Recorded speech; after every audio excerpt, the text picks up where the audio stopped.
ન્યૂઝમાં આગળ વાત કરીએ તો ગીર સોમનાથ જિલ્લામાં ભારે વરસાદના કારણે શહેરથી લઈ ગામડાઓ સુધી ભારે નુકસાની જોવા મળી રહી છે। ત્યારે વરસાદના કારણે સૂત્રાપાડાના બરુલા ગામે તળાવની દિવાલ ધસી પડતા સ્થાનિક રહેવાસીઓ અને ખેડૂતોની ચિંતામાં વધારો થયો છે, જેના પગલે કોંગ્રેસના ગુજરાત પ્રદેશ ઉપપ્રમુખ હીરાભાઈ જોટવાએ કોન્ટ્રાક્ટરો સામે તીખી પ્રતિક્રિયા આપી છે। તેઓએ જણાવ્યું છે કે નાઈના કોન્ટ્રાક્ટરોએ બેફામ રીતે માટી કાઢી લેતા તળાવની દિવાલ ઘસી પડી છે અને આ સામાન્ય દેખાવો તળાવ ખેડૂતો માટે અને સ્થાનિકો માટે જોખમી બની રહ્યો છે,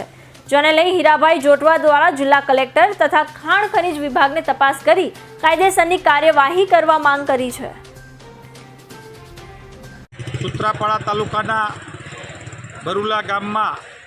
પાણીનું તળાવ છે એ સલામત તબક્કેથી અસલામત તબક્કા તરફ જઈ રહ્યું છે। એનું કારણ નેશનલ હાઈવેના જે કોન્ટ્રાક્ટરો છે એમણે બેફામ રીતે માટીની ચોરી કરીને જે પદ્ધતિથી કાઢવાને બદલે ખૂબ વધારે નુકસાન થાય એ રીતે માટી કાઢતા હાલ બરુલા તળાવ તૂટીને